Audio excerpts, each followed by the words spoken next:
Hi, everybody. Today is March 1st, and today is my 20th anniversary. My wife and I got married 20 years ago today, and today's our 20th anniversary, is what I should have said. And so I want to tell the story of how I met my wife, and I was thinking people probably don't care, and people probably do. It's not the best. It's not like a amazing, powerful testimony with the fire of God and all this. It's nothing like that. But I just want to tell it. I just want to talk. I just want to put it on video. I don't care. Maybe one day my kids will watch it. I don't know. But so anyway, uh, and what better day to tell it than on my 20th anniversary, right? Um, I'd gotten saved about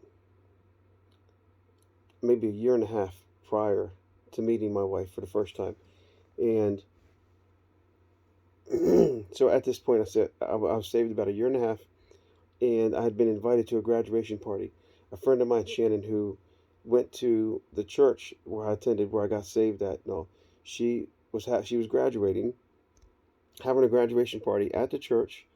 I went to it, and while I was there at the church, at the graduation party, and I was friends with Shannon's mom, Miss Pam. I was friends with her father, Mr. Ray. Just I was friends with her whole family, and so I knew him well, um, and so I'm at the graduation party, and there's these double doors to get into the room where the party is, and when you come in, you kind of almost have to push open both doors to come through the. I don't know. It's just everyone's just pushed open the doors. Anyway, these two double doors flung open, and here comes this lady in, and then behind her were her two daughters walking in, and they come walking in and they're kind of strutted right across the center of the room and over to like there was a gift table or something to the left, and I just happened to be I was standing against the wall kind of when they came in, and I just looked over and seen this lady come in, and I seen her first daughter come in, I seen her second daughter, and the second daughter, when I seen her, um well, let me start off, let me say this. I had just heard a sermon or a teaching or something, maybe a week or two before this happened. I just heard this message where somebody was talking about Eve was taken out of Adam's rib, and the guy, his message was about God knows who your spouse is supposed to be, right? And he was like, "Go find your rib, pray for your rib." He was telling the gentleman, it could have been some Promise Keepers thing that was really big back then, or some men's meeting. I don't know what it was about. I don't know what was going on, but he was talking about if you're not married, you should be praying for your wife, even though you don't know her, um, even though you don't know her. God knows who she is. God knows who your wife is going to be. He knows where she is right now, what she's doing. You can be praying for her. You can be blessing her. You know, God will bring your rib back to you, or something. It was some weird message, but for whatever reason, it resonated with me at that moment, and um, I guess I was 21, right? On fire for God, just going after the Lord with all my heart. But when he said that, I thought, man, yes, because one day I will probably get married, and so I could start praying for my wife now. Um, and whatever, I don't know. It just seemed like a great idea.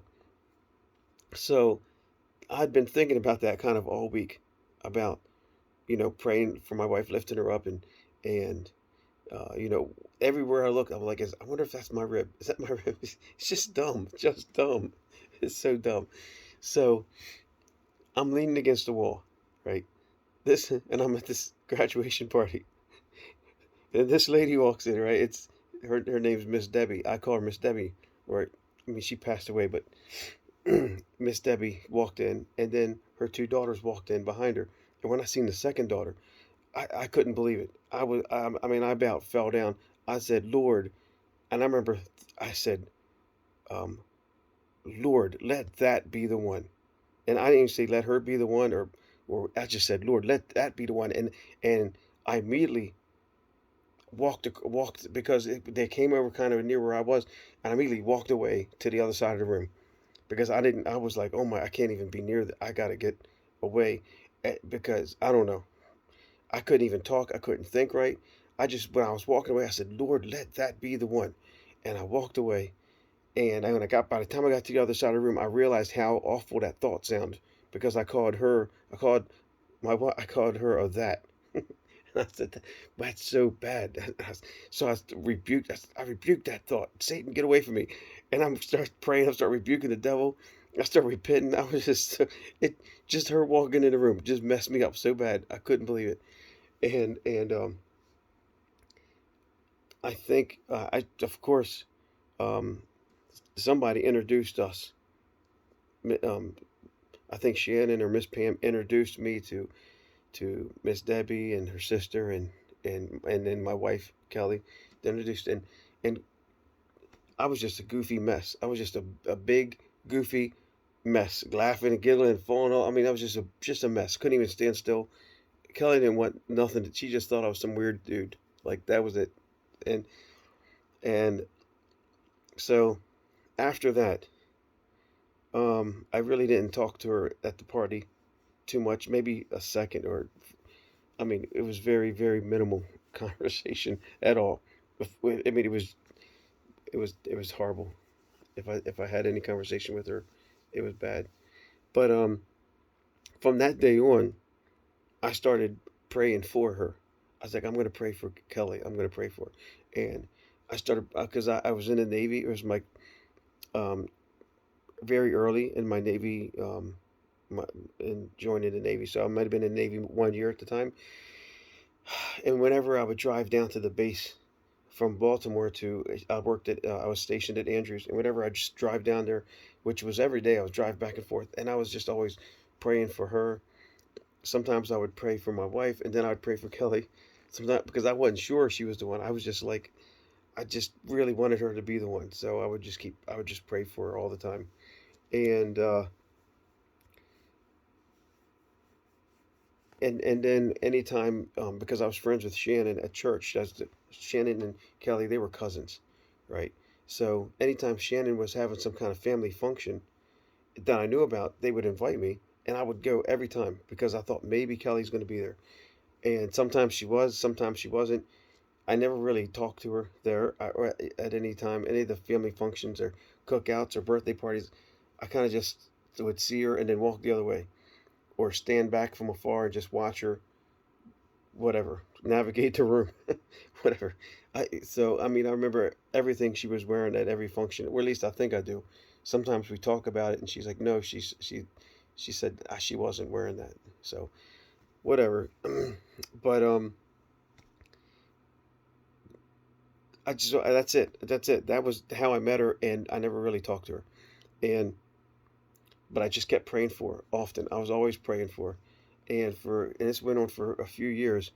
And then one day, and I have to tell this testimony because the Lord sent me to Turkey. I went to Turkey in the Navy. I went to the Middle East. We were out in the desert, and we were doing the no-fly zone stuff over Iraq. And while I was over there, the Lord taught me how to play piano. He didn't teach me. He kind of did teach. It's a weird story, but I really didn't play the piano before that.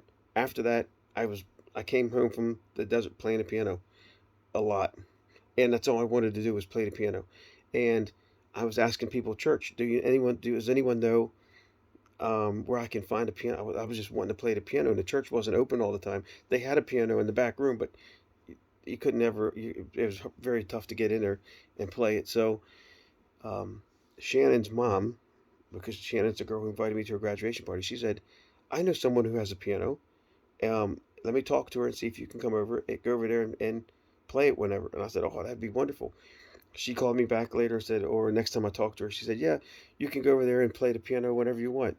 Here's her number. You just call first. Let her know you want to come over and play the piano." I said, "Okay." And I didn't know it at the time. I just didn't make the connection. But this lady's name was Miss Debbie. And so when I got over there, I called her up. "Can I come play?" Sure, sure, come on over. When I got over there to play the piano, she showed, "Here's the piano," and so I went to sit down at the piano, and I looked, and right there on the top of the piano. Now it had been, this is probably three, no, no, no, probably 2 years since the graduation party, maybe 2.5 years sister graduation party, and right there on top of the piano was Kelly's picture, and I was like, "Oh my Lord!" And Kelly's my wife, and I was like, "That's that girl. There's Kelly, right?" And I'm thinking in my head, man, I pray for her all the time. And I said, "Where?" Um, I said, "Who are these?" And there was the other girl, and then I realized you're Miss Pam's sister. This is your daughter, Cal. And she's like, yeah, these are my daughters. This is, and she's, there's a bunch of pictures on top of the piano. She started going around telling me about all these pictures, which I didn't care about any of the pictures except one.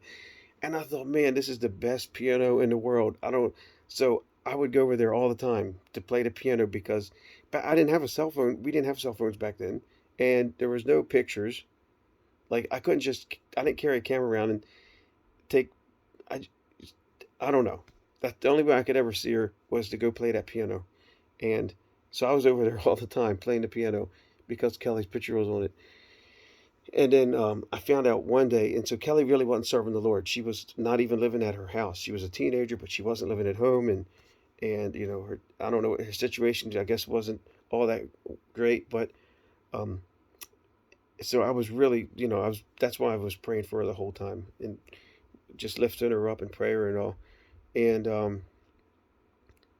and then I found out one day, they told me that somebody mentioned, "Did you find out Kelly's pregnant?" And I was like, "Oh man!" And that's kind of like a punch in the gut for somebody who's really attracted to a girl and praying for her all the time.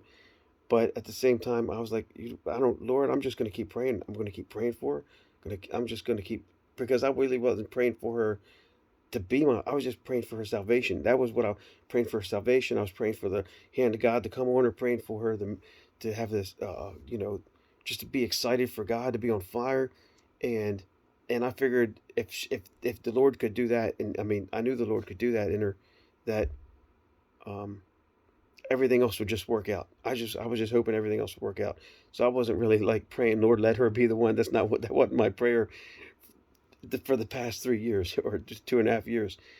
Um, Even though I really wouldn't have minded if she was the one because I really, would love her. She was the most beautiful girl I'd ever seen in my life.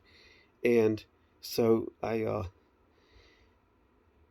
I found that, I was like, well, I'm just gonna keep praying for her. And then and I was continuing over there playing the piano and whatnot. And I became good friends with Miss Debbie, that's Kelly's mom, and her dad. And and so they would invite me over for Thanksgiving and stuff like that too. And I can't remember if I ever ran into Kelly because I went over there a few times for that, um, for holiday meals and stuff. I can't remember if I'd ever ran into Kelly there or not. But what happened was when my wife had the baby, her baby Madison, she moved back to her parents' house. And so I think Miss Pam called me one day and said, "Did you hear Kelly had her baby?" And I said, "No, when?" And she said, "She just had it today." And I was like, "Oh, that's awesome." And she said, "Yeah, she's coming home from the hospital tomorrow. She's going to be at Miss Debbie's at her, her mom's." And I said, "Okay." And so um, I wanted to go over there and see her, and I wanted to see the baby. Her and I really didn't really know each other at all that much, except I was just some weird guy who was friends with her mom from church and all. But the when I was praying for her before I left, actually when I was on my way there, the Lord started talking to me, and He gave me a word. He told me to tell Kelly this, and He gave me three things to tell her. Um, when I got there. And I said, okay. And I wasn't sure how she was going to receive it, or if she's going to think this is weird or just religious garbage or whatever. But when I got there, I told her, I said, these are the three things God told me to tell you when I was on my way over. And I got to see her, Madison, beautiful, beautiful little baby, beautiful, like 1 day old, amazing. I held her for 3 hours, just walking back and forth, praying for her. And just I think I held her 3 hours straight my first time I met her. Um, but I gave her the word, and Kelly started crying right away. And that was like those three things, or it could have been four, whatever it was, that was the things that Kelly had been praying about um, during her pregnancy, just seeking the Lord about these three things. And so I didn't know that, but that's what the Lord told me, gave me the answers to the three things that she'd been saying. or praying about, and that said, this is what the Lord said He's going to do. Blah blah. Anyway, very powerful. And so that's from that moment on, because Kelly really, after she had Mass, and it was just full blown. I'm going to church. I'm going after God. I'm serious about the Lord. I'm reading my Bible. I'm praying. And so she just started coming to church, and then so now I see her all the time. At that point, because she was coming to church, and we became friends, and hung out, and just stuff like that. That's how we met. Um, the first time I was over at Mom's house, and I said, I'm gonna go get some McDonald's. Do you guys want some McDonald's? And I always order for myself. At the time, I don't eat McDonald's really anymore. My wife, no one eats McDonald's here at our house, but at the time, I would usually get um, a fish fillet, fries, and a vanilla milkshake. That was my go-to meal at McDonald's. And so when I asked Kelly, "What do you want? What would you like from McDonald's?" And she said, "Give me a fish fillet, fries, and a vanilla milkshake." And I almost freaked out. I was like, "Oh, I got," like, just going up, because in my heart that was almost like confirmation. Like, she's the one. She, I just, I was so excited about that. Uh, and so that's just dumb stuff that happens between people when they met, when they first meet, and when somebody likes somebody. But that's it. We're going long already, and this is, I don't know if anyone's going to be encouraged by this video, but it's just a video I wanted to make, and it's my channel, so I guess I can make it if I want. But all right, guys, God bless. I hope everyone was, whoever watched this, hope you liked it. Get a thumbs up if you did. Um, all right. Well, I'll talk to you later. Bye.